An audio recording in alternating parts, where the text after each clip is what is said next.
I grew up going to Texas Rangers games. My dad. Old stadium. I mean, the first stadium. Yes, with the bleachers. Yes, in the and like in the bleachers where they had like the Beach Boys on the weekend. You go see a concert of the Beach Boys.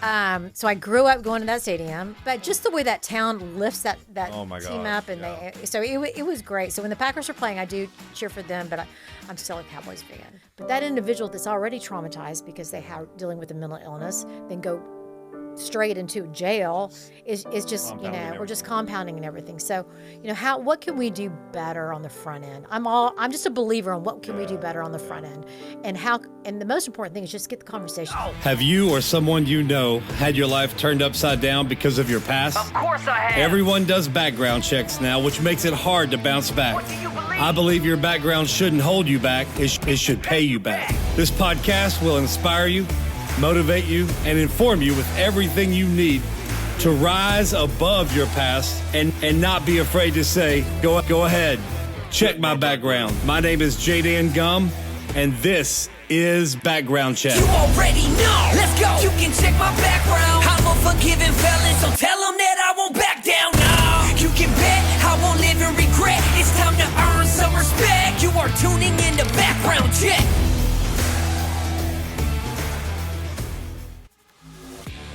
All right, here we are. What's up, Snowman? Hey, Jessa, how you doing? Bad. Oh no.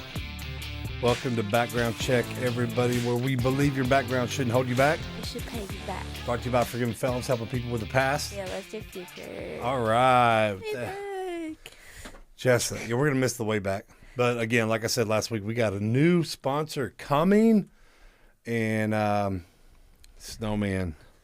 I noticed, did y'all see Snowman? He's Snowman's a little under the weather. He's got a little paw. He won't quit licking. He's under the weather. Yeah, and so you're under the weather too. So this is an under the weather episode. Notice how I'm wearing my clear glasses to match you today. How you like that? I can't see you. I can see my notes, but I can see you. All right, I got everybody. them fixed today. You got what? You got the glasses fixed? So you ready for sports? Yeah, they curved them so that so that they'll stay That's so on. cool. How do they do that? I think they steam it and then they like. Oh, okay. I got you. That makes sense. All right. Well, it's been a while since we put out an episode, but this week we got an interview episode. We got Susan Hawk. I don't think were you here when she was here? Did you get to meet her? It was all day. Huh? The one that stayed all day. No, that was Lisa Swayze. Susan Hawk is a former district attorney, so prosecutor, judge. She started her own criminal defense firm, and so she's a parole lawyer. She writes writs, all this stuff. She's just incredible. Writs, habeas corpus writs. Oh, I thought you meant wits. It's a lawyer term. So I don't know if you noticed, I brought the DVD player in here to watch DVDs of Walker, Texas Ranger. They've never seen it. We're gonna have to show them some scenes where I'm in. Actually, there's the house exploding. Yeah, that's a good one. And then there's a prison scene where I'm actually in prison, part of the Aryan Brother gang. Aryan Brother gang in Walker, Texas Ranger. I'm confused. Hey, you want to do that first shout out? No, I'll do the first shout out. The first shout out. You do the. I got it. You do the other one from Vicky. I got a shout out to John Vidler on the McConnell unit. Man, a friend of mine met your dad. All right. A friend of mine met your dad randomly. And then she texted me and said, hey, I met this guy's dad. And so, John, just want you to know, man, your dad and I and Jessa are all praying for you. You got small world. You got a shout out? Is it Vicky? From Vicky Lowry? Yeah. And then do you want me to read the whole thing? No. Just read her name. We already did that. And then who she has a shout out for. Did she tell you? No. Oh, no. Okay. Jessa, tell him about the Zoom call. Okay. There's going to be no Zoom in October. Why? Because we got busy. Oh, yeah, we got really busy. Life just, there was My birthday happened. Yeah, your birthday. I'm 12 now.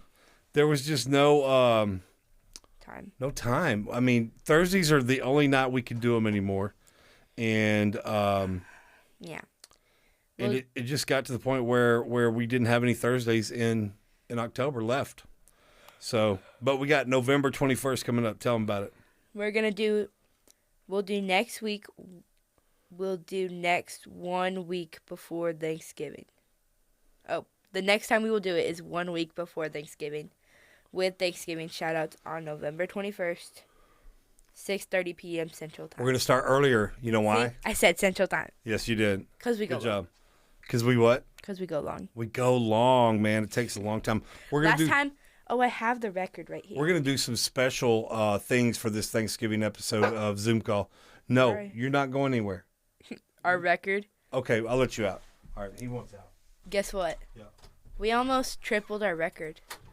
That's so cool. I think there's like 79 or something. Our record is 38, and we almost tripled it. That is so cool. Let me see here. I'm trying to find Vicky's son's name.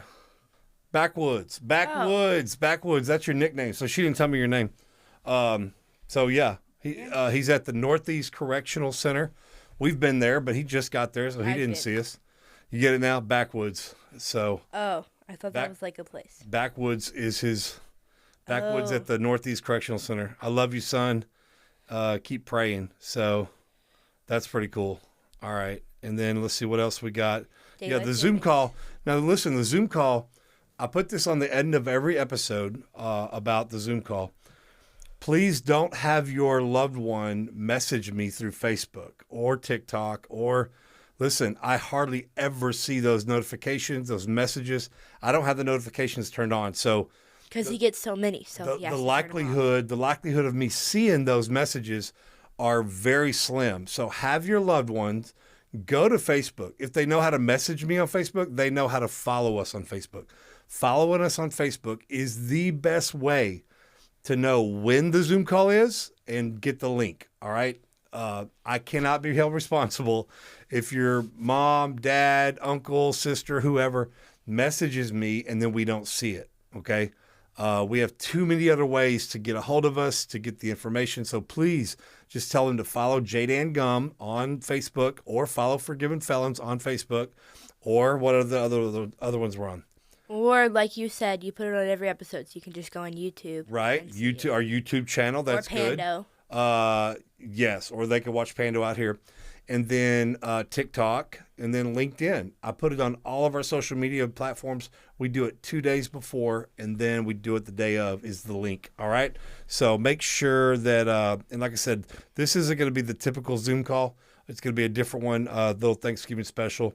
So thinking of, let's see, this Sunday, what are we doing with the time? You mentioned time. What are we doing? No, this is a good one. This is the good time.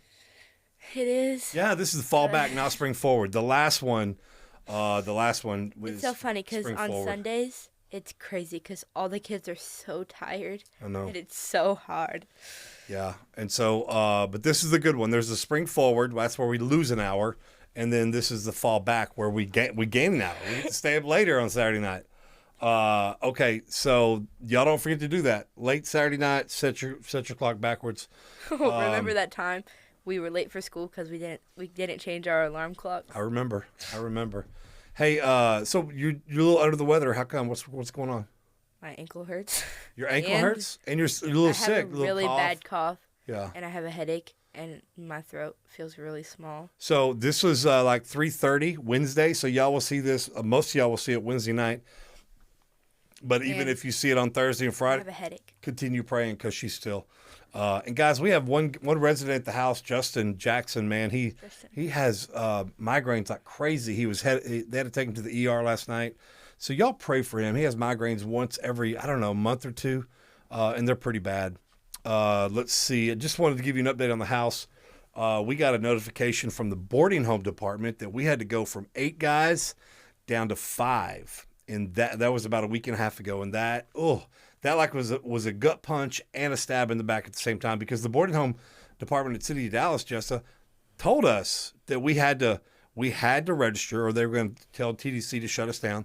And so we registered, but they said we could have 8 people if we registered. So we registered, and now we can have 8 people. We got 6 right now, and 2 more on the way, one in November, one in December. That's 8. So we're going to be by full. the end of the year. We'll be full. Probably by early December we'll be full. So, and listen, I more than likely have your application. It's a stack. It's a big stack. A lot of y'all are applying. So be patient. Tell your family, be patient. I don't mind them texting and calling and checking on the application, but just be patient. If you're getting out in the next 6 months, we're full because most of these guys that are here now will probably still be here in 4 to 6 months. But yeah, maybe, I don't know. They'll some of them move on and some of them do well. Anyway, all right. What else we got, Jessa? World Series sports. Okay, this is for all you guys that don't get TV, radio, whatever. I know some of you. Dodgers are dominating. They are. Some of you. That's why we got blue on. We got blue on both sides today. The wall lights are blue for the Dodgers. I don't like the Dodgers, but I like them better than the. What is it? By the Yankees. We hate. We don't like the Yankees. Sorry, all you Yankee fans, but we're Rangers, so we don't like the Yankees. Somebody click off right now. Somebody turned us off right now.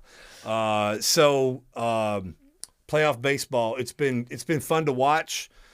Some of y'all on death row, life row, were asking if we could talk about it more, and I apologize. It's been crazy, but yeah, it's been a fun World Series to watch. Freddie Freeman is a beast. He's hit a home run in all 4 of these first 4 games of the World Series. Wait, actually, only one to ever do that. But then he's also has an injured ankle. The last 2 times he was in the World Series, the last 2 games he played in the World Series, he also hit home runs. So he's hit a home run in 6 straight World Series games. With a hurt ankle. And so he's got a bad ankle. So he's a beast. Shohei Ohtani, I think he got hurt when he slid. He slid into second base and got hurt, and he hadn't really done much since then. But the Dodgers pitching is shutting the Yankees hitters down. And then the Mavs are 3-1. As of recording this, they're 3-1. They're doing really good. So yes. In the finals? No, we just started. Hello. And then, I don't keep up with. And then the Stars are doing good. So all the Dallas. Oh teams, yeah, I watched this. All the Dallas teams, except the Cowboys. Except the Cowboys. Hey, you can't be talking. The Steelers are trash right now. We may be trash, but we're 6-2. We're 7-2. No, you're not, baby girl. No, she's sick, y'all. She's sick. So the Cowboy fans, I'm sorry, man. I know it's tough to be in prison and a Cowboy fan. So, but yeah. Hang in there, Cowboys fans. Hey, listen, it's better than being stuck as a Steeler fan right now, knowing that you're only going to be mediocre and maybe the first round playoffs, because you do need a new. I don't like the fact that we changed over to Russell Wilson, but that's all right. That's okay. That's all right. I think it's from a veteran coach to a veteran QB. He had to come in and let him play against 2 losing teams so he could look good. But Justin Fields, Jessa, had 4 wins against teams with winning records. And Russ has 2 wins against teams with losing records. Well, actually, we're in 3rd place in the, what is NFC? NFC East, yeah. You're in 3rd place because of us. We beat the Giants. If we hadn't beat the Giants, y'all would be in last place. So you're welcome, Cowboy fans. Wait, hold on. I'm trying to figure out the Cowboys' record. It's like 3-4, I think, or 3-5. What? How are you doing better than us? Huh? Because we're just getting lucky. We got a better coach. You're getting lucky, so it's no skill. Just all right. Let me see if we got any more. Oh, we got one more shout out. A lot more. No, we don't. Oh wait, just one more. Oh, one more shout out. Okay. Yeah. Can you see it? This one is from a guy. His name is Avian Cox. He goes by Dot. He's in North Carolina. By the way, all you guys, let's see. I think it's called Albert Marley. I don't know. But here we go. Let me see here. Can you do a shout out? Durham, North Carolina. So yeah, we know that they've just been on. North Carolina just came on a couple months ago. So we want to welcome all the North Carolina and all you NCIC. We just uploaded some more today to NCIC, so you should be getting about 4 or 5 more episodes. Sorry that I fell off the wagon there for a little bit, but all you County Joe guys all over the nation, Japan, Bahamas, everywhere that's being listened to, we got y'all. All right. Let's do cards and birthday cards. All right.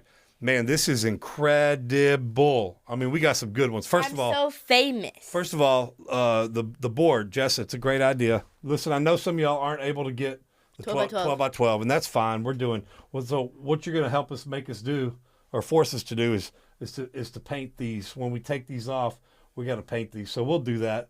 So thank you for it's our pleasure. For all you guys, Strobel and the Hughes unit guys gave me that one, and then the Hughes unit did the Lord's Supper, the Last Supper.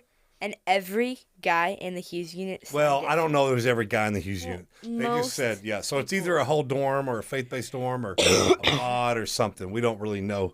He just signed it for me. He just said from the men's the men at the Hughes unit. And then let's see, we got Amanda Shanks, radio, who's getting out soon. She sent you a birthday card. Such a pretty birthday card. Yes, look at that. Incredible. And it folds up, and then it has and then. That's your favorite part right there. Okay, no, not that part. That's a good part too. The Cowboys. We didn't boys. I don't know if we're still didn't boys. No, my favorite part is right here. Because I got the whole dorm to sign it. That is so good. What dorm down at the bottom does it say? From 3B. 3B, Marlin unit. 3B. What's up? Thank you so much for taking care of my daughter. Rodrigo. Come on, Rodrigo. Let me Best card. Man, look at this, man. Is that one yours? Yes. Okay. So that one's Jessa's.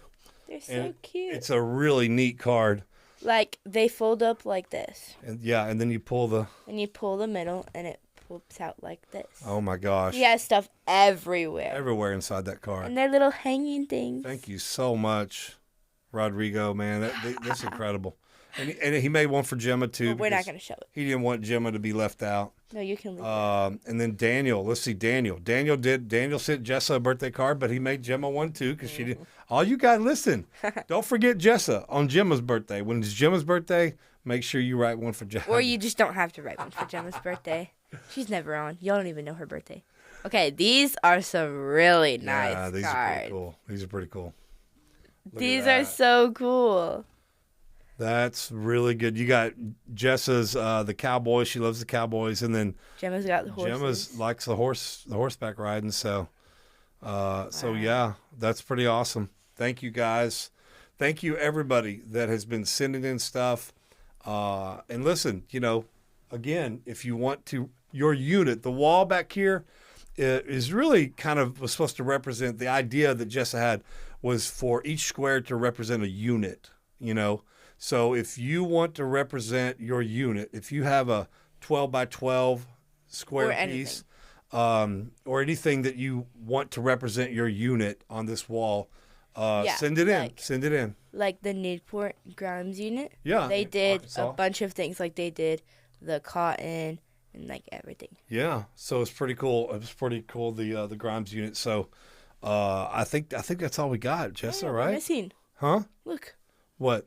Oh, Ruthie. Ornaments. Okay. Are we doing the ornament contest again? Yes, we are. We've already announced it. Okay, listen. Ornament contest. We've already started this podcast recording right now, but I forgot to go get Michael White's ornament. So we got 2 ornaments sent in so far. This one is from Ruthie. So pretty. What's up, Ruthie? Hey, does it say what unit Ruthie's from? I can't remember. See if it says up there.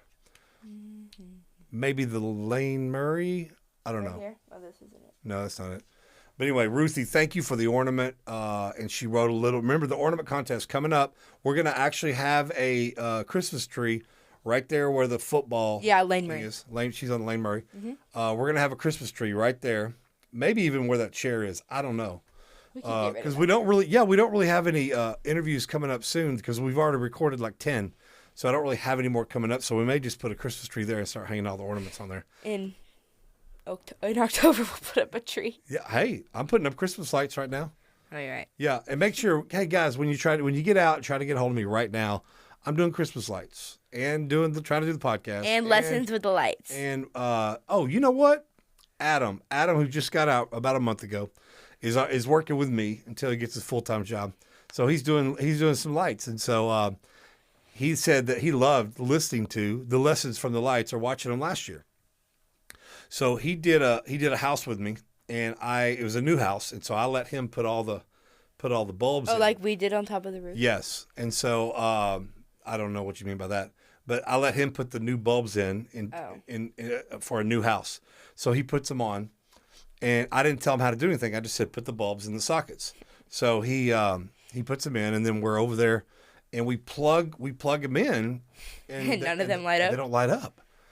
And I was like, hey, I talked to the customer. I said, hey, something's wrong with y'all's outlet. And they're like, well, it's always worked. So then we tried another one, and it kept tripping. It kept as soon as you plug it in, nothing. And so anyway, we tried everything. I mean, we tried everything. And so he ain't getting back in. And we tried everything, and we tried a different outlet. We told the customer they got to get an electrician out there, and we tried everything. And then I was just like, I start undoing one, and it like, I had to like squeeze it really hard to get it undone. And I'm like, I think I just figured out what the problem is. He goes, what? He goes, I think you screwed these in too tight. And he goes, you can get them in too tight? I'm like, yeah. So these are just plastic. And the thing is there's the socket, and then on the bottom of the socket, there's a piece that pushes the little pieces of metal. And then when you put the bulb in and screw it down, since there's like a bump, when you put the socket in, it pushes those metal vampire clips into the wire. Okay, and if you push it too tight, then one of those clips might bend over and go into the other one, and then that's what causes a short. So I thought we were going to have to redo the whole house. And he said, what if we did it by sections? I was like, that's good. So we tested it by sections and figured out it was just that front section. But we did go through every light and unscrew it and then screw it back in gently. So anyway, then we're done with that. And he goes, hey, this will be a good lesson from the lights. And I'm like, you're right. And so the lesson is, and I may get him on, the lesson from the lights is sometimes all the time we're called to minister the gospel to people, okay? Share the good news. Tell people about Jesus. But sometimes, like the Pharisees, you can come across too harsh, too hard. You can try to just do everything you can, as tight as you can, to get them to serve the Lord. But the harder you try sometimes, the more it farther away they put disconnects them. You know what I mean? And so you just have to gently, God doesn't force his will or himself on anybody. Okay. And so you have to know just the right amount, kind of like salt. You know, God calls us the salt of the earth, right? We say it every morning. We are salt, we are light. The right amount of salt on that perfectly cooked steak, right? That I cook. Broccoli. The right amount of salt on that steak makes it taste good. But what if you open the lid and pour that whole thing out on the steak? What happens? It's ruined. And so all that extra salt, that too much salt, is the same thing as screwing down that light too hard. So that's good. I was proud of Adam for bringing that to our attention. So was there anything else I left out? Mm-mm. Did we cover everything? That was over 15 minutes. All right. Well, we love y'all. I miss y'all. Here's an update. My year suspension is up. I did write the volunteer services back in June and asked to be reinstated early, and I never got a response from them. And then I wrote them again in July. Screwing it in too tight, Daddy. Asked to come back early, and I never got a response from them. So I thought, well, I'll just wait it out. So I waited it out, October, and then I email them and say, hey, what do I need to be doing to get ready for the review? And they said, oh, you didn't get the letter back in July? We mailed you a letter back in July. You've been denied. You could reapply back July 2025. And I'm like, no, I need a review because I got letters. I got letters from people, even some from formerly incarcerated. I think even an inmate wrote a letter one time. But I've got letters to turn in to say, hey, we need Jay Dan back in the prisons. So at first she was like, well, turn them in and we'll look at them July 2025. So we just kept praying about it and talking to people about it. And then she came back and said, if you send all the letters in, we'll review you again in November. So you guys pray, all right? We've got some people. We've got a retired warden. We've got a representative. We've got people that are, I think I'm going to get a chance to talk to Mr. Collier. But you guys pray because I really want to come back in. And we're getting a lot of invites and we want to come back in. So y'all pray. Y'all pray about that, all right? And pray that we somehow get lots of money to buy the house in the city and start the house in the country. That's what we want. All right. They're good. And pray for Jessa to be healed and Justin to be healed. And if you need to be healed. Snowman's got the cone. Shame. Anyway, the cone of shame. All right, you ready to pray?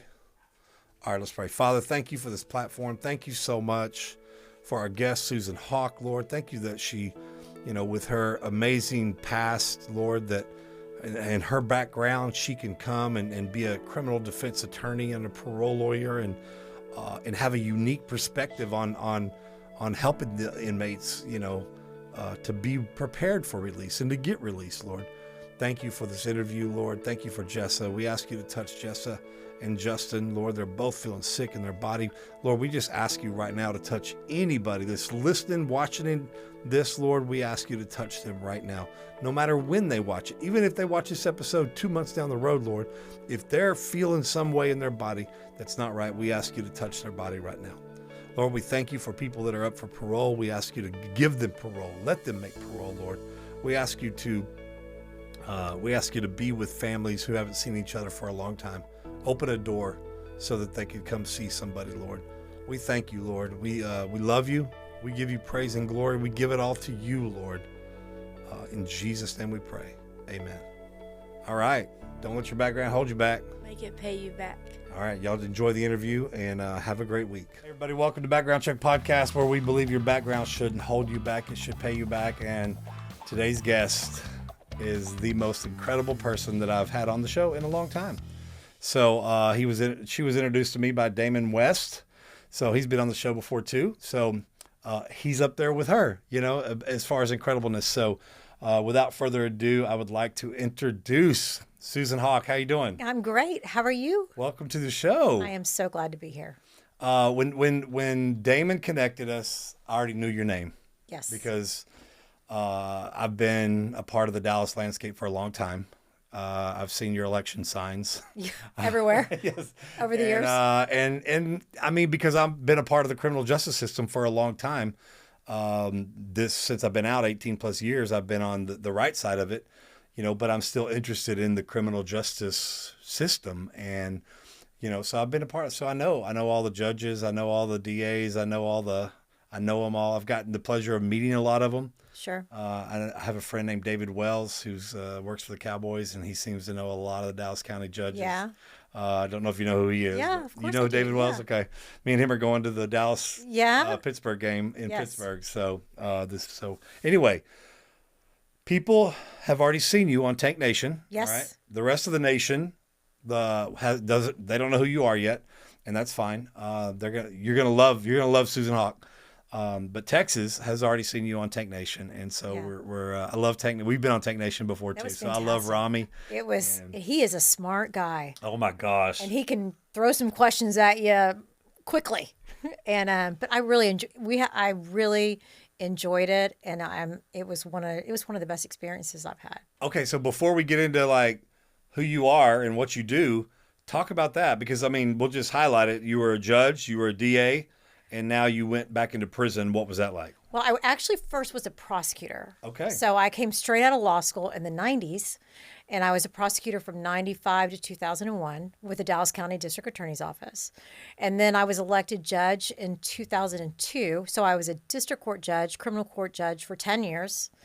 And then I actually had a mental health diversion program as well while I was on the bench, which I'm very proud of. That's probably one of my most rewarding experiences, because back in 2004, when it started, there wasn't all these specialty courts out there. No, there wasn't. And I had just gone to prison. I had already been in prison for a year and a half.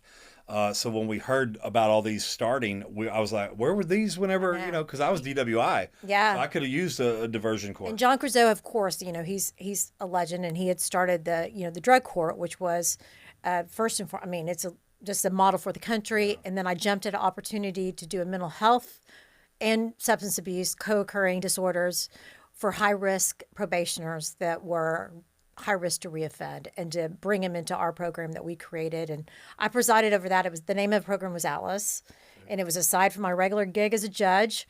I presided over that program for 8 years. Wow. And then I stepped down and I ran for district attorney. And so I was the Dallas County District Attorney for 20 months.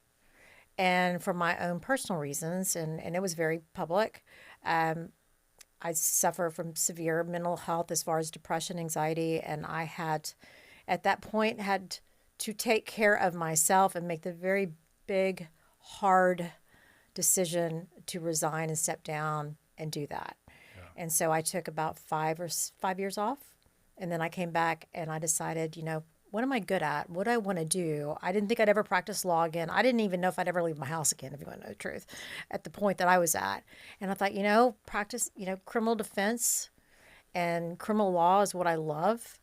On the bench, I saw thousands and thousands of individuals come in front of me that were just people that had a lot of them made bad choices, and was able, hopefully, to help some, many, I hope. And then I just thought criminal defense was the natural transition for me. And it has been by far the thing that I enjoy the most.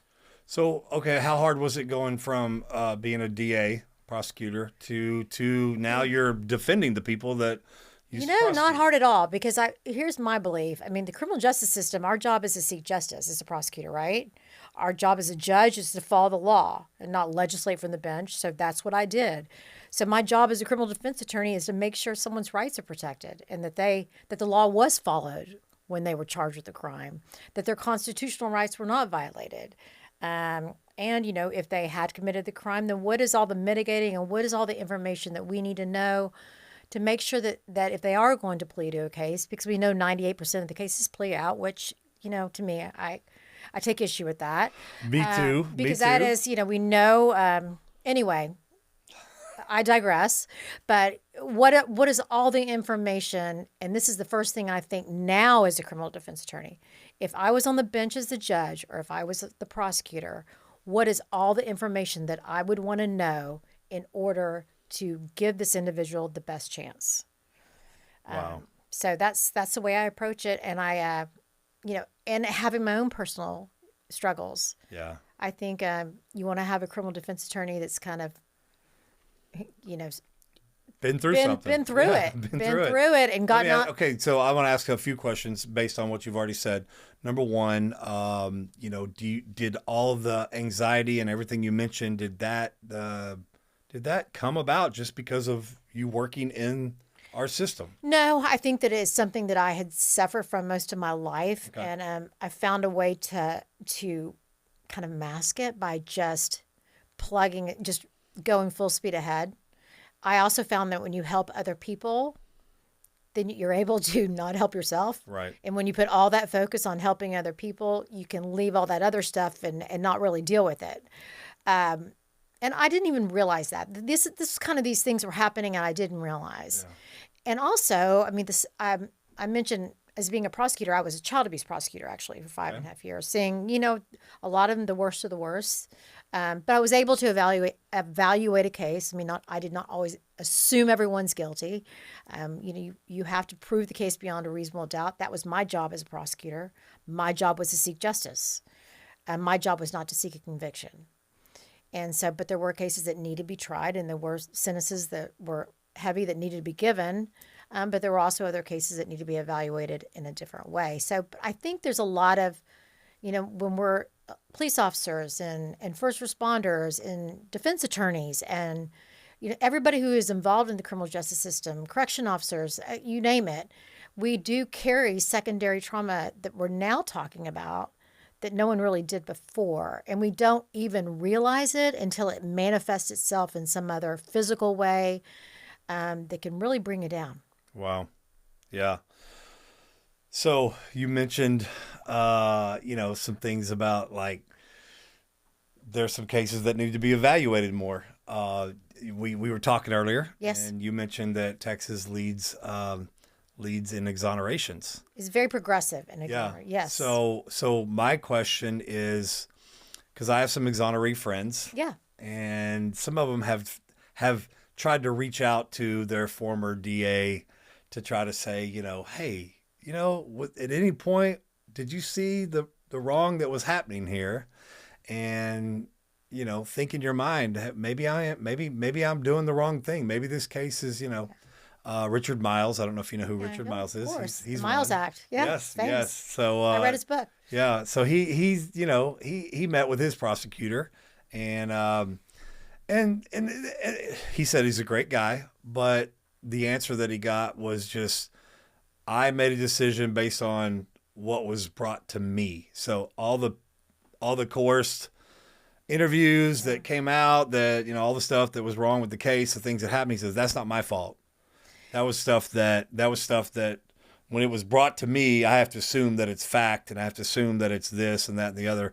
And he was kind of discouraged by that, because he was like, I feel like you're the ultimate, like you can hold them accountable somehow, some way. And I don't know how all that works, but you know, if we lead in exonerations, then that means somewhere down the road, way back then, that we got a lot of things wrong. Well, we know 98% of the cases are pleading guilty.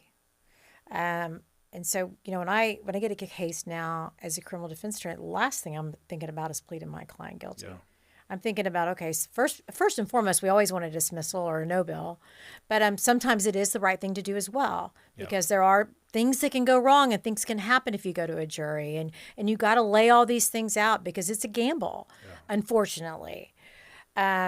On the bench, I was able to preside over some exonerations, and that was right when the conviction integrity unit that Craig Watkins had started, which was a great thing. Yes, so happy, so glad for that. And you know, and well, I think Richard's case was one of the first ones that was done because of that. You know, DNA came out, and we were so lucky in Dallas County that we had kept the evidence. Yeah. So we were able to go back and retest a lot of these, and people don't know this. A lot of counties did not have the evidence anymore to test. Right. So we were able to go back and do that. And so, you know, DNA is DNA, and that was pretty cut and dry.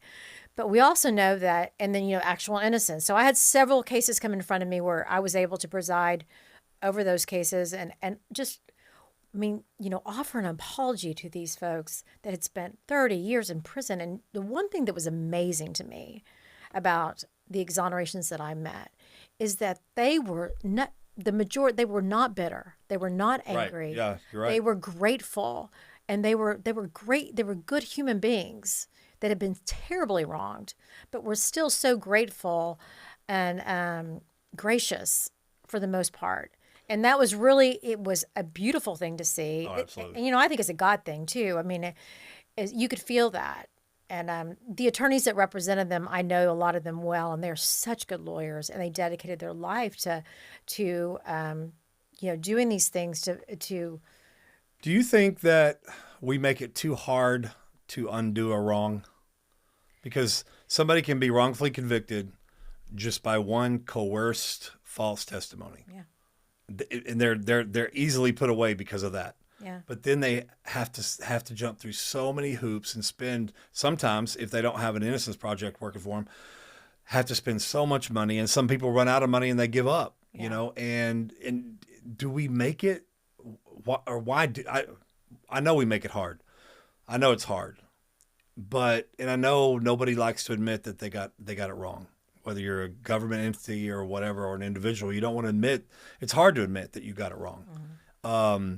But it just seems like, you know, with Ivan Cantu earlier this year was executed, there's so much evidence that needed to be looked at by Collin County that has come forth, and just crucial stuff. But because we have phrases like procedurally barred, they technically can't look at new evidence because it wasn't presented somehow, some way, or at trial or whatever. And so it's just, do we make it too hard? Should it be easier to undo a wrong when there's no, and I mean, everybody wants to think that, you know, yeah, I'm innocent, whatever. But I mean, the ones that truly are, and there's new evidence and new stuff, could our system be better at trying to undo these wrongs?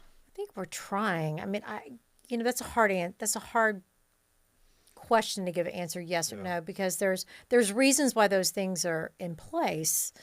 I mean, can we always do it better? I think that we're constantly evolving and trying. What is just, how do you get it there? But I'm glad to work in a state like Texas that we do lead, and we do have, you know, progressive mindset regarding that. Understanding that 98% of the people plead guilty, and there's a lot of folks that plead guilty that possibly were not guilty for what they've been charged with. You know, unfortunately, too, is it you know, when you're looking at these cases, it costs money for an attorney to have to go back and do, and the way I do it is I do a writ investigation fee. And then if there is anything, then we proceed forward on a writ. I'm not going to take all the money until I know. Right. But that takes a lot of time and effort, and so it costs money to do that. Well, let's just lead into that. Yeah. What all does the Hawk criminal law firm offer? As far as, I presided over 25 to 30,000 felonies. I tried cases as a child abuse prosecutor, which it was interesting to me because, I'd only tried the toughest of the toughest cases. And then once I got on the bench, I was hearing all these other different crimes. So it gave me a different perspective of, okay, what are we looking at here? And, individuals, it was funny. I met so many people that I could understand and empathize with and think, they were just one bad decision away of making it. We have to put ourselves in their shoes. Yeah. For the grace of God, go I, right? And just determine what is the right thing to do. When I started my practice, of course, is like I handle all criminal cases. State cases is where I've been, what I know. As far as trying a case, I tell every client, going to trial will never be a deterrent in your case. I'm not going to plead you to something because I'm scared to go to a jury trial. If it is the right thing to do, then we will do that. But we got to know what all the options are and what possibly can happen. And that's because I have trial skills and I'm not, that's the one thing I bring. So when I was in prison, I met a lot of people that pled guilty to crimes that they didn't commit. And then because they took a plea bargain. Because they wanted to go to trial for their original case. But then the DA came to them and said, if you go to trial, we're going to throw the book at you if you lose. Or we're going to enhance it. Right. And they can, they can do, the thing is, they can do all those things. Yeah. I know. But my question is, okay, what's the motive behind doing that? Just not to have to go to trial, not to have to, so they offer them to plead guilty to a crime they did not commit that has a lesser punishment to it. And as somebody that just was told that I could go to prison if I take this to trial, which I want to try to plead my innocence on this case because I don't believe I'm guilty. If I lose, then this could happen to me, and it's a lot worse than what they're putting in front of me. And so, we haven't had any prosecutors on the show, so you're the first one that's been a prosecutor. So I'm just like, I want to ask it. I know you can't speak for everybody, and I know you are an amazing person. So I know, but what's the mindset? Is it tempting to just try to get people to plea so you don't have a backlog in trials? You'd hate to say yes to that question. The thing is, I think it's also, though, the duty of the prosecutor to tell them, okay, this is what I'm offering you. If we go to trial, these are the things that could happen. And a lot of times as a judge, I admonish folks on that because I wanted them to understand everything. Is it a perfect system? No, it's not. And if somebody doesn't have a paid attorney, I know of paid attorneys that you pay for, you're usually familiar with them or whatever, or they're high profile and you can afford them.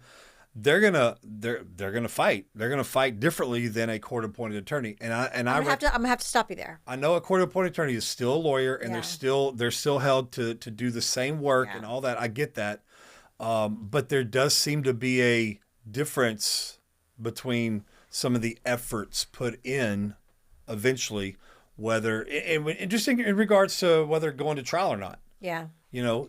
So let's just talk about that. Well, I guess just because I'm not saying they're bad. I'm just saying, and again, I had a court-appointed attorney. It was Mary Lou Shipley out here in Ellis County, and she's incredible. Yeah.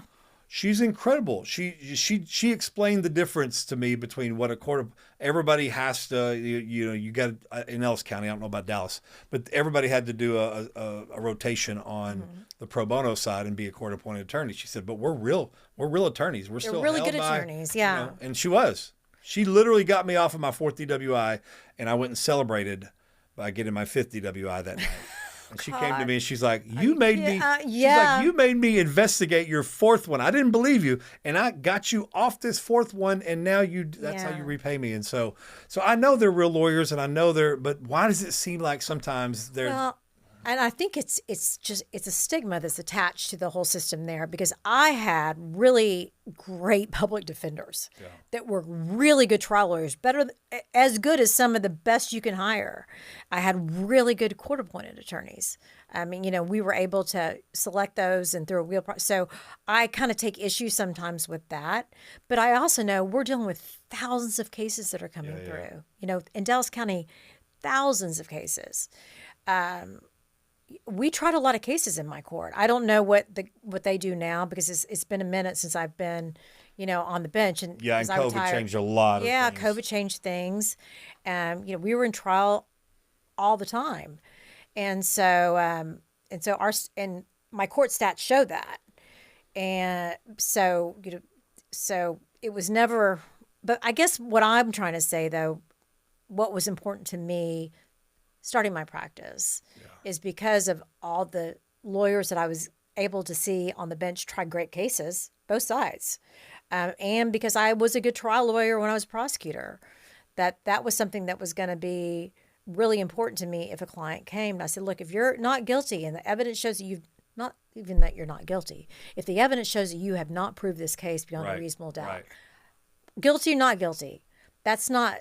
The state has to prove it beyond a reasonable doubt. Your defense, a criminal defense attorney's job is to hold them to that burden. Hold the state to the burden of and never let it shift to us. But it shifts to me immediately, because I just start going, I'm defending and mitigating the second I get a case. Well, and you already know where they're headed. You know what they're trying to do, so you know how to combat it and defend it already. So you're being proactive. Yeah, and that's because I've had blessed with this great experience from all sides.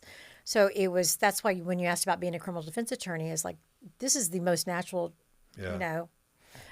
transition from me, because I have able to bring this wealth of what I know and really evaluate a case and look at it. So let's talk about all the services you offer to people either in prison or even out here. So, because we have a big following out here as well. But just what all does the Hawk Law Firm, Hawk Criminal, what's the official? It's Hawk Criminal Law. Okay, Hawk Criminal Law. Yeah. What all do you guys offer? Well, we offer if someone's charged with a crime. I mean, and if they're charged with a criminal offense, then we serve them. I will say that my fees, and I just have to, because of my experience, I don't have a high volume practice. I believe in quality over quantity. Yeah, so, and in every industry, in my construction field and different things, in painting, whatever there is, every industry there's a range. Yeah. There's a low range, there's a mid range, there's a high range, and if you want to build a house and you want to pay less money, then you go with the low range people, but you're also going to get less quality. What you weigh up. Yeah, and so so in the high dollar construction people, they don't have as much volume as so what you're explaining is just true throughout, no matter what. And the reason why is because, I mean, I look at this, every case is someone's life. It's their family's life. It's their children's life. It's their spouse's life. I mean, it's affecting everybody. And so what I've seen happen to is sometimes they come to me, they've already had a couple of attorneys and they've already paid a certain amount. And I'm like, well, if we had met in the very beginning, we could be in a different spot. I give them a fence estimate and they're like, oh, this is too high. Okay. Well, then they call me to repair the fence that they got from the other company. Yeah. And they're like, well, I'm like, if you had now the repairs are going to cost more than the repair and what you already paid them if you'd have went with me in the beginning. I'm not a churn and burn attorney. I'm not going to be, it's just not the way I operate because I get too involved. I mean, I get too involved in a good way. Yeah. So my fee is higher than the majority of folks because, I bring something to the table that is unique, and I recognize that, and I try to bring that value. That's good. Is there, I wish I could take cases for cheaper, and it's just, but right now, and maybe there will be a day where it balances out where I can do that. Okay, so out here, you're a defense attorney. Yeah. What can you do for people that are in prison? Parole lawyer, writs? I went to the Polinsky unit, and I was on the tank, which was great. And then what's up, Rami? Yeah, is it Rami? I was on the tank. It was great, and I just enjoyed the whole thing. Yeah. I spent the day with Director Carter and what he's doing in TDCJ as far as programming, and I am all about. I mean, as a judge, a defense attorney, but I am all about rehabilitation. I know people can change. I hate it when people say, well, people can't change. Right. I mean, I changed. I know that I've changed. I know that I've seen people change. I know that you can get on the other side. You changed. Yep, right? absolutely. You're rehabilitated, and then you are paying it forward immensely. And so seeing all these new programs that are available, and I just encourage anyone to take advantage of that because when you do come up for parole, those things are going to be important. Don't just get a certificate. Participate. Right. Get something out of it. Write down what you're learning from it. Paying it forward. Become, servant leadership and within your unit. And because I've gotten to know different folks in the units and watching what they're doing and how they've changed other people's lives.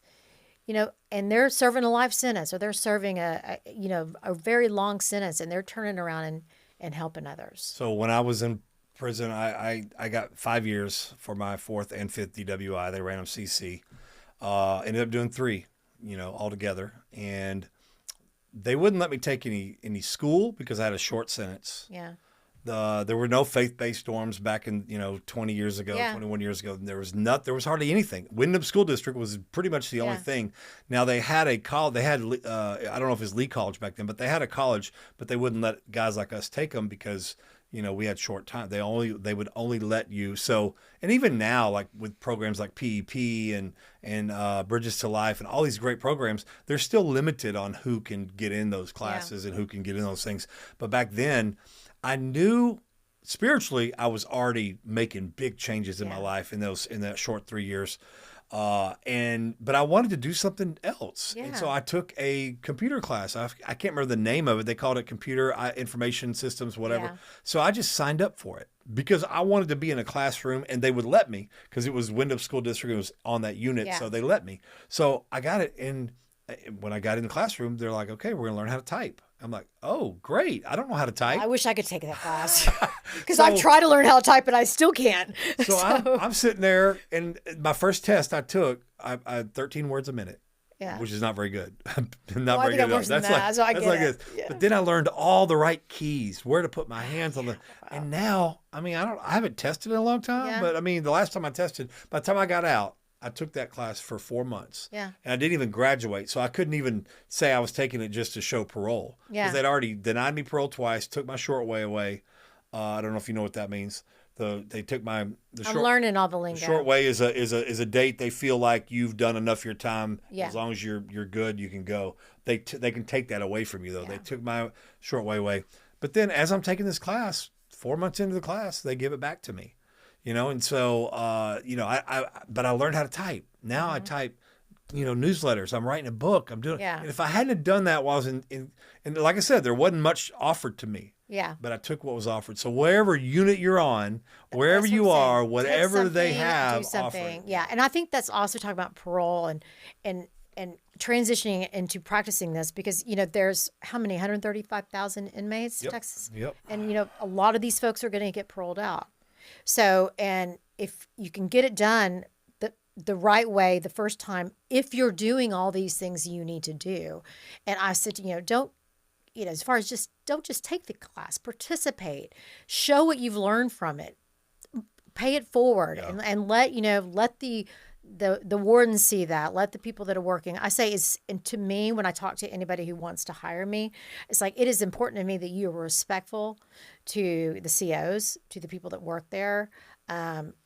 If you're not, I'm not going to, there's no reason. There's no reason. There's no reason to try to represent them if they're not going to be there. Because you're not going to be, to me, if you have that attitude already, once you get out on parole, I don't want to set anybody up for failure.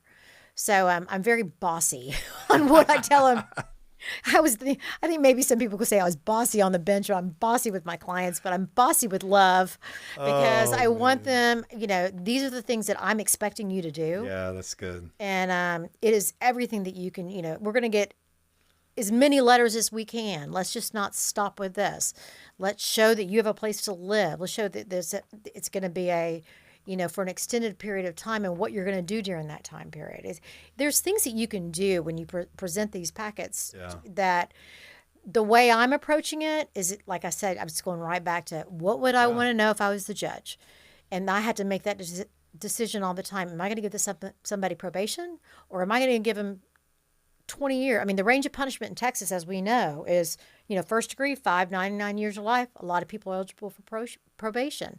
Second degree, the same thing. So, I mean, it's a huge range. Yeah. So what do I want to see if I'm going to give someone the most favorable ruling? And because you're sitting across from the lead voter, they more than likely know your history.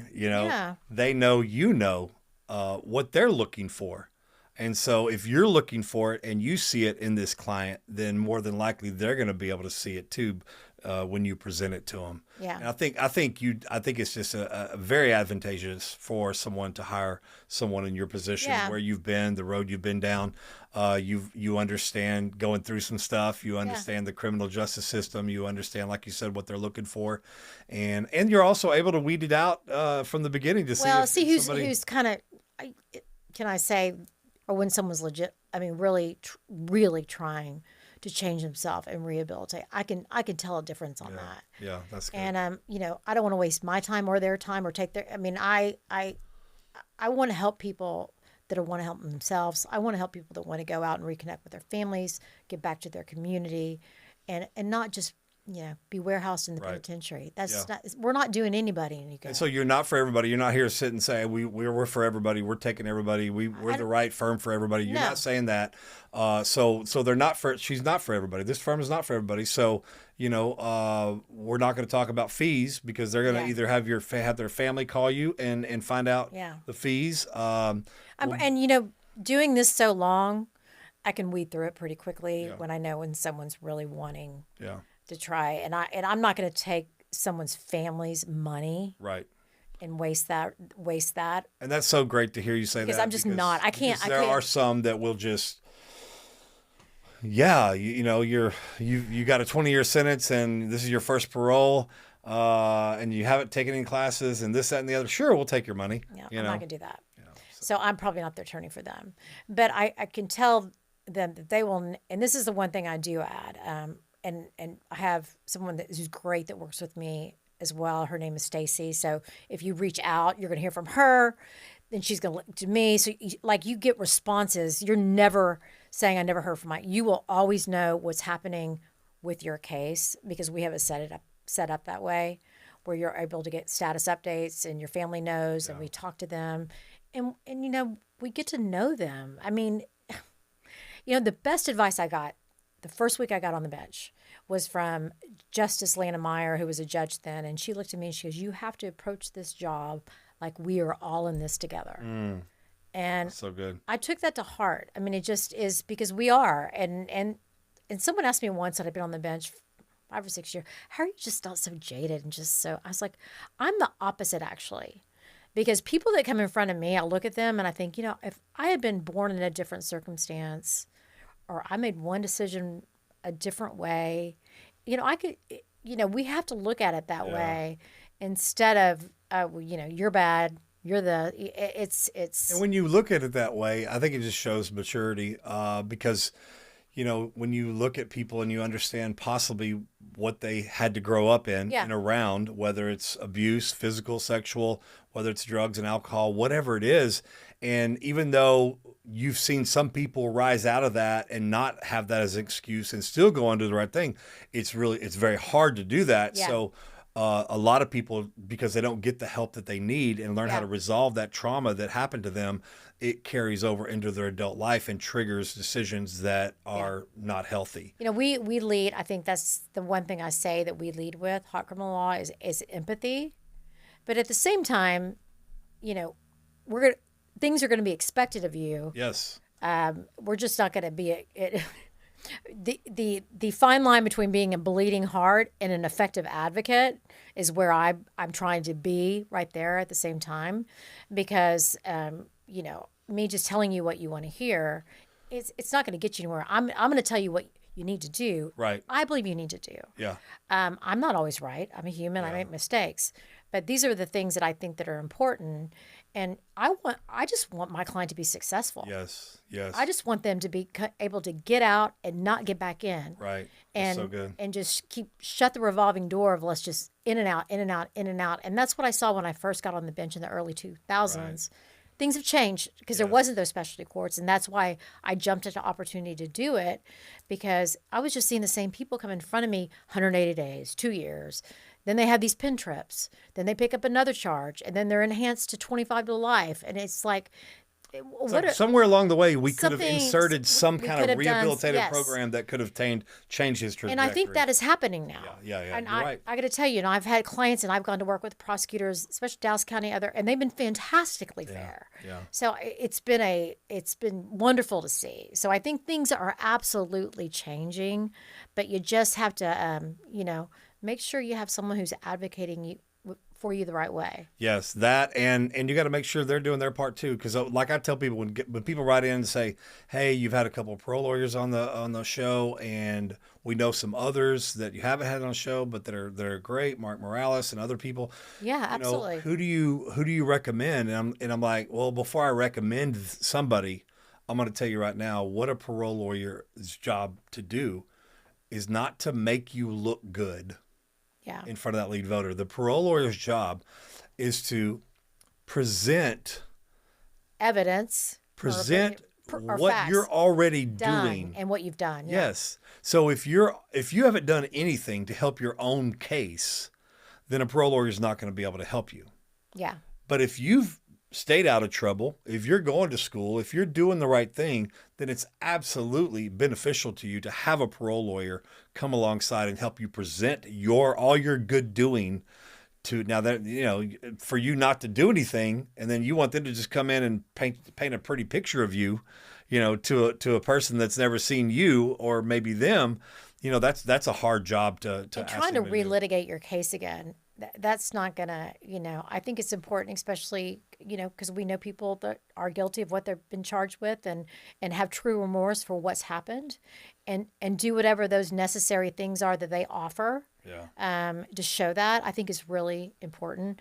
And if I have questions that I don't know the answers to, I am smart enough to know to go ask somebody that might be smarter than me on that. That's good. Are y'all listening? Smarter than me. Are y'all listening? So I can get the answers that I need. That's one of the biggest problems in prison is everybody thinks they're smarter than everybody else. No, and they don't have they shouldn't go ask somebody something just because they don't know it. If they ask it from somebody else and they're showing weakness or whatever. No, I think to me it shows strength. I agree.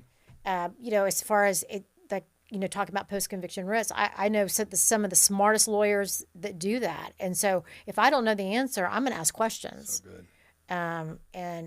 And I think that would be expected of me to do that. And because I'm certainly not the smartest person in the room all the time. I am not saying that.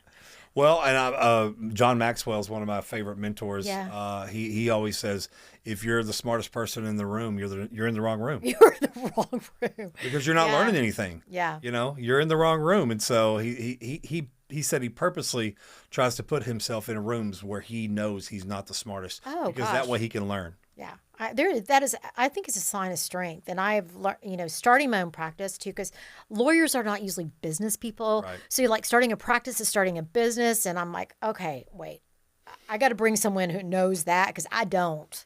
I'm really good at trying a case and practicing law. But so now I brought in someone who knows how to do the business side of it.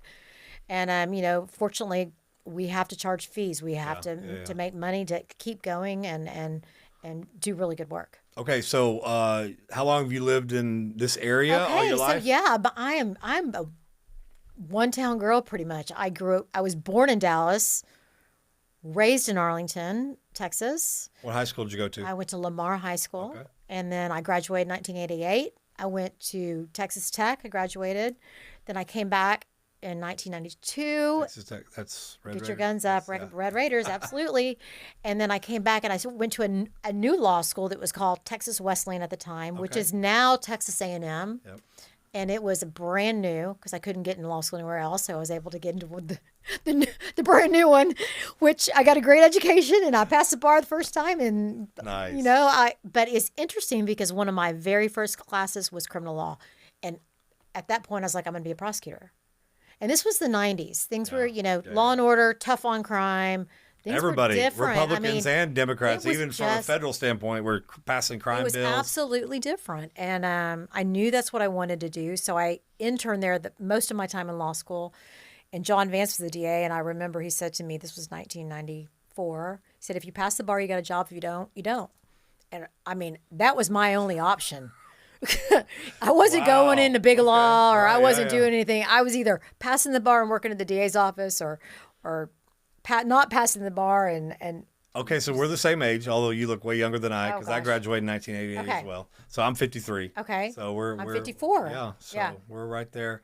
So you've been here all your life. Yeah. And so you like who do you like? Cowboys, Rangers? You know, Stars? I grew up going to Texas Rangers games. My dad. Old stadium. I mean, the first stadium. Yes, with the bleachers. Yes, in the and like in the bleachers where they had like the Beach Boys on the weekend. You go see a concert of the Beach Boys. So I grew up going to that stadium, and you know, of course, a Cowboys fan. But I did have kind of a little wonderful experience, and I was telling you about this earlier. My husband's from Illinois, and they are Packer fans to the core. I think his brother is named Brett Starr, like named after. Wow. I mean, Bart. I'm sorry, hardcore. He's gonna be so mad at me. Bart Starr, like that's his first, like named after. So we went to a Packers game. This was, not too long. It was 2005. Oh gosh, 2012, 8, 9, 10. So we went to the Packer Hall of Fame, and we saw the way that town just owns the team, and that's Aaron incredible. Rodgers was the quarterback, and it was an experience. It was one of the best experiences I've ever had. Now, how cold was it at the game? It wasn't too bad even, but just the way that town lifts that team up, and it was great. So when the Packers are playing, I do cheer for them, but I'm still a Cowboys fan. Okay. So and I always tell this: do you listen to The Ticket? Yes. Okay. This is probably what makes me the most famous of anything, of all infamous, famous, of everything. This will probably make me the most famous. So when I moved to Arlington when I was 4 years old, I moved into a neighborhood that's called Interlochen. It had Christmas. Yeah, Christmas lights. Yep. And so that's 1974. So there's 2 houses in the subdivision where I live, and there was my house, and then I met my very first friend, who was my friend for life, and that was Corby Davidson. Wow. So, he's a speaker on the ticket. Yep. So this is like when people meet me, they hear this, and this is the thing they want to talk about. Yeah. He's my oldest friend, and, and everybody loves him. So we love Interlochen. It's been hit and miss since COVID. Yeah. There's been some good years and bad years as far as just people not decorating as much as they used to back in the day. Oh my gosh. It was crazy. Woo. So I lived there for 30 years. My parents did. My family did. So I grew up in the big A town, and then went to Tech, and then. So did y'all do Christmas lights? Yeah, we did, but not to the extent that others did. But that was so. I grew up going to Lamar, and that whole that was the era of kind of Friday Night Lights, and we were really good football, and it was all about that. So. All right, so you plan to go back into any prisons? You went to the All Red Unit? Did you go to the All Red Unit? I went to the All Red Unit. I just got a request. Shout out to Wendell Lindsay, and all you guys at the All Red Unit. Yes, thank you. I got to speak at the possible graduation, and it was fantastic. It was great. I mean, they brought down the roof. It was Brothers Keepers, and they were fired up. So I loved it. I love to be part of that. I think Wendell, he's been waiting to come to Forgiven Felons for a long time. I think he's done 32 years. Yeah, I've been to the Polinsky unit, and then I went to Huntsville. Okay. So I spoke at the change agent graduation. With Damon's, so I spoke at their graduation on how to be a coffee bean. Now that was which I try to be. That should have been the Win unit. That was the Win unit. Yeah, the Win unit. So we'd gone to Polinsky earlier because that's where the tank is. And then I got a request yesterday or 2 days ago to go to McDonald's to speak at their Toastmasters graduation. Okay. Right. So this is the one thing I wish I'd gone into the prisons earlier. Yeah. In my career, because you just get a different feel and understanding of of just really what's happening. And I'll tell you now that I've been into the units, before I ever plead my clients out to penitentiary, or if that's going to be an option, we're going to have a lot of discussions about what can we do once you get there to make you successful. Yeah. And that's me talking to people like you, right. And that's me educating myself, because I don't know all the things that should be happening that can at least, if they're going in and parole is something that will be coming up, what we can do to help that. So how do people get a hold of you? Do they have family members just call you out here? Well, actually, probably the best way is my website is hawk-law.com. Okay. They can do a submission. So you have a form on there they can fill out. They can submit. There's also my phone number. And we've had a lot of family members contact us. We are very good about calling you back. Okay. You're going to hear back from us. Gotcha. Unless it's just, and I need to add this. I'm only licensed to practice in the state of Texas. I know this goes out to a lot of inmates, but I'm only licensed to practice in the state of Texas. And then we either, family. And a lot of families live out of state. So you may get some out of state phone calls, but their loved one is here in prison. So the family member reaches out to us, and then we say, we want to hear from, we need a little bit more than that for me. And either through a Securus email, we'll have the inmate will contact and say, you have permission to talk to my family. I'd like to set up a call. And then we will set up, the I-162 call in the law library. Right. We do charge a fee for that call. And then we decide, and then you meet me. And I just want, I don't read anything about you or know. I know your charges, but I don't go into any depth. I want to talk to that person first. Right. And because I can get a good feeling based on that conversation, how this is going to go.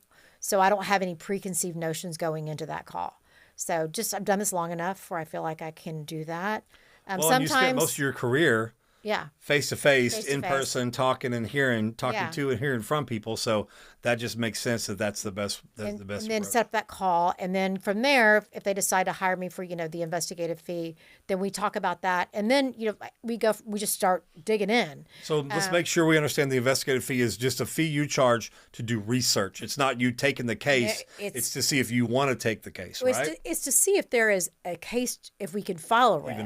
If there's been writs filed, there are there is that bar, but there are things that can be overcome to file a subsequent writ, which the law, there are certain exceptions to that. We won't get into all that, but most importantly too, we know how many people. So you're talking about investigative part is for the writs. For the writ. Okay. And then if we take it on, then that will be another fee. Gotcha. We could only take on so many of those because it is a labor intensive. But I just really want to stress too that a lot of folks are going to be coming up for parole, and the sooner we get the case, the better, then the more time we have to prepare with you. So, if you're coming up for parole in 2 years, it's not too early to hire us, or a year, at least. So then we can start communicating, and, we can start talking about the things that you're doing, the things that we think that would be great to help you when you come up for parole. And, we'll work with them on a payment plan of some sort, and then just kind of go from there. But if you call me, you got parole in a month, I can't, I want to be able to have 9 to 12 months at least with you. Even longer is better. Yeah. And you'll get to know me. I'll go see you. I'll visit you. We'll talk. We're going to know each other by the time we get to that process. Yeah. That's good. That shows that you're not just in it for the money. It shows that you want to build a relationship as well. Yes. And I want to know their family, and I want to know about them, and I want to know what they're doing inside, and I want to know that they're acting well, and they're treating people with respect, and they're treating their COs with respect, and they're not picking up, small offenses, big offenses, new cases. Yeah, major cases. Because you will get you can get your parole. You can not make parole or get a parole taken away if you've already been granted it for a major case. And we also know things happen that are not always what they seem. So if you have me involved in the early process, then hopefully I can help you with that. So. Okay. Is there anything else that we need to know about Susan Hawk and Hawk criminal law? I just, I'm so glad to be here. I'm so glad to meet you. What you're doing is amazing for people. Well, thank you, because there's so many people that have worked in our system that, most of them don't come over and on the other defense side and be a defense for the same people that they used to prosecute. And so, some people aren't willing to change that mindset. Yeah. You got to be able to change the mindset. I think we need to for me as a criminal defense attorney, I'm not just, I always say I'm not your therapist. Right. But I am your advocate. And I am going to, if you need a therapist or you need resources like that, especially on new cases I get, I have kind of a talk about that, because on your website, I noticed there was a lot of mental health. Mental health as we stuff know, 20%, 25% of people that are incarcerated have mental health issues, and none of those things were addressed beforehand. Where does that come from? Because I feel like it's higher. I think it's higher now. That was a stat. I that's diagnosed. Yeah. So we know that fully diagnosed probably. Yeah, so I agree undiagnosed. with that stat, but undiagnosed, man, way higher. So new cases that are brought in, I have a full team. Like I have an individual that has gone to every treatment facility in the country and knows who takes insurance, who doesn't take insurance. And right when I get their case, if it's a drug issue, a substance abuse issue, it's that kind of charge or something, we're getting them into treatment before their case is even hit that's the so DA's good. office. That's so good. Because then when I go to the DA, I say, they've done X, Y, and Z. And look what this is, these are the mitigating things that were happening at the time. And so I'm not waiting for the DA to give me the discovery for the most part. I'm bringing it. I want to bring something to them first so they can read about you before they read about you on a PC affidavit and a body cam. So do you ever have the opportunity? How long have you been doing the defense? Well, I started right before COVID, then kind of everything shut down. My practice has been is probably been about 2 years. So do you ever have the opportunity? I know there has been, I've gotten calls from lawyers before. Do you ever think you'll have the opportunity, or let me just say, if you do have the opportunity to ask the judge for having somebody sentenced to a transitional house program like ours in lieu of going to prison? Don't know if you've ever encountered that so far. I had it happen, asked to me as a judge, and I have done that. Okay. I had individuals that came in front of me that I was going to sentence to prison, and the defense attorney taught me into a treatment program. Okay. And those people, so you're familiar with all that. And then those people went out and had the most productive life. Yeah. So I've seen. So I'm. So if you ever get an opportunity to, I would do that. Yes. Call call Forgiven Felons, because we'd love to be able. We love taking them from prison and then get out and helping them restart their new life. Yeah. But if we can help somebody before they go to prison instead of them going to prison and help them that way, we'd love to be able to. I am the biggest believer in creative sentencing, if that's going to be conducive to what's going to be better in the long run. So just put them in jail for 180 days and let them out as a condition, as opposed to going to I mean, I will ask for anything if I think that that's going to be the best thing for them. So I've had Carl Sherman on the show a few times. Yeah. And of course, he and I, we have fun because we're, I'm Republican, he's Democrat. Yeah. We're both Christians, so it's just like it's fun. Yeah. I always ask him this question, and I want to ask you the question. Yeah. If there was one thing that you had the full 100% power to change about our criminal justice system, what would it be? Oh, wow. I would think probably the way that we're approaching plea bargaining at a 98% rate. If there's something that can be done, because, that's just astronomical. Yeah. And, maybe looking at that hard, reevaluate that, and look at numbers, look at data, look at what's coming in. How many exonerations are we having of people that are pleading guilty? What can we do? And also another thing is treating mental illness before someone gets charged with a crime instead of just. Wow. And I think that we have a lot of proactive things here happening. I know Dallas does the things, but I've had folks that are getting arrested. They're going into treatment in a psychotic state at a hospital, and they're assaulting hospital staff members because they're psychotic. Mm-hmm. And now that's a 3rd-degree felony, and they go into treatment, and then the police are waiting for them when they get out to take them to jail. And now they're now they're looking at 3rd-degree felonies while they were in a psychotic state. So I understand that statute is important because my husband's a doctor and I don't want someone assaulting him, and I think that's important. But really taking a hard look at this is, when someone's in psychosis, what is their culpability? What is, what can we do? Usually the right thing will happen, but that individual that's already traumatized because they are dealing with a mental illness, then go straight into jail is just, we're just compounding and everything. So, what can we do better on the front end? I'm just a believer in what can we do better on the front end, and the most important thing is just get the conversation started. Yeah. Yeah. One of the highest percentages of wrongful convictions is prosecutorial. I always have a hard time saying that. prosecutorial misconduct, like exculpatory evidence not being turned over. Yeah, that kind of stuff. So, how do we change that? If that's the highest reason, how do we change that? I think we are changing that. And I think the Michael Morton Act changed that a lot. I don't know if you're familiar with that. It used to be, the DA, if they didn't have it, they didn't know. Right. So that would be a good faith exception. Now the Michael Morton took that away. It doesn't matter. The police have to give everything to the DA, and the DA has to give everything to the defense. And I think the Miles Act approaches some of that as well. Yeah. So Michael Morton, Richard Miles Act, it's 3914 called a Code of Criminal Procedure, and it's that it doesn't matter. Everything gets turned over, and then we let the judge decide what's relevant. Right. So there's not that's good. Yeah. Well, I appreciate you coming here today. This has been fun and informative. Yes. And I hope you get some clients, the right clients, all based off this interview. But hope to see you maybe go into a prison with you one day. I would love to do that. And I told you I wish I'd done that sooner. And I'm looking forward to doing that. I hope a lot in the future because it just makes me better. So you've been to the Wynn, you've been to Pulaski, you've been to Allred. I've been to Allred twice. No women's yet? Yeah, I'm going to the women's. When? Oh gosh, what's the date?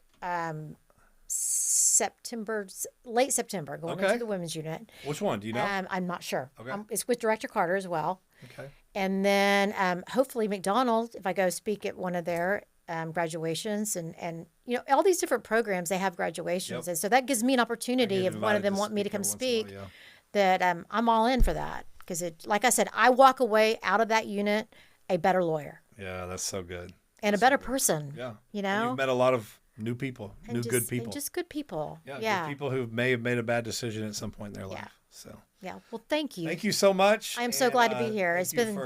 Thank you for not letting your background hold you back. Nope. Okay.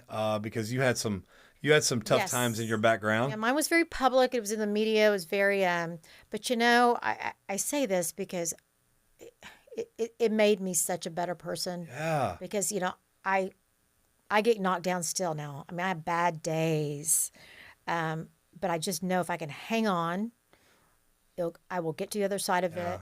If I can just be still, let it pass, there is another side. And that's my message kind of to anyone. Yeah, well, and that's what I was going to say. Let's talk to this camera right here. Yes, I mean, it's because I know that there's probably a stigma in the prisons about getting help for mental health, asking for, if you need medication, if you need to talk to someone that considers you weak, to me, you are so much stronger than the individual that's not doing that because you're taking care of yourself. And if you can't take care of yourself, you can't take care of anybody else. That's good. That's a true statement. Yeah. I tell all the guys that come to our transitional house, they start making a little money and they want to help their family members. They want to help for their friends. They want to help. And I'm like, wait a minute. What are you doing to help yourself? How you going? They come to me and go, hey, I don't have full rent this month. I'm like, well, why? Yeah. Well, because I help someone. Well, if you don't help yourself first, you got to make sure yourself is helped first. Yeah. Because if you don't have a place to live, then it's going to be harder for you to help anybody else in the future. So take care of yourself mentally, physically, financially, all that. And then you're going to be more well-equipped to help everybody else. And I would like add one thing because, I've had, since, I came back out as criminal defense attorney, I've had potential clients say, well, you've had all these things that happen. Is this going to be an issue? And I think, who do you want? I mean, do you want someone to represent you that hasn't been through do you want someone that represents you that's gotten on the other side? That's what background check is all about, is that we're not letting anything in our past, anything in our background, whether it was yesterday or 10 years ago or whatever, whether it's criminal, mental, whatever it is, we're not letting it just sit back there and do nothing.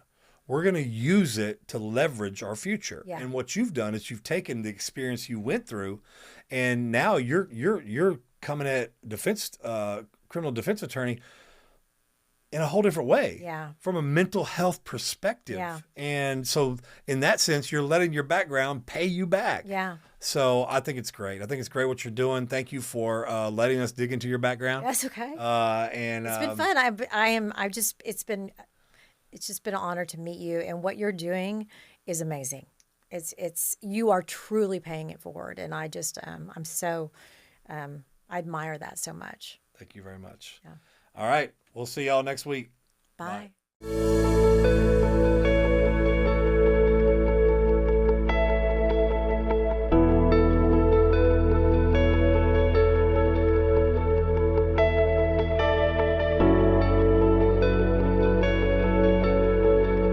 Thank you for tuning in to this episode of the Background Check Podcast, brought to you by Forgiven Felons, helping people with a past realize their future. For more information, please visit forgivenfelons.org. Follow us on Instagram, Facebook, and please don't forget to subscribe so you'll never miss the latest episode. I'm Jay Dan, and this has been Background Check.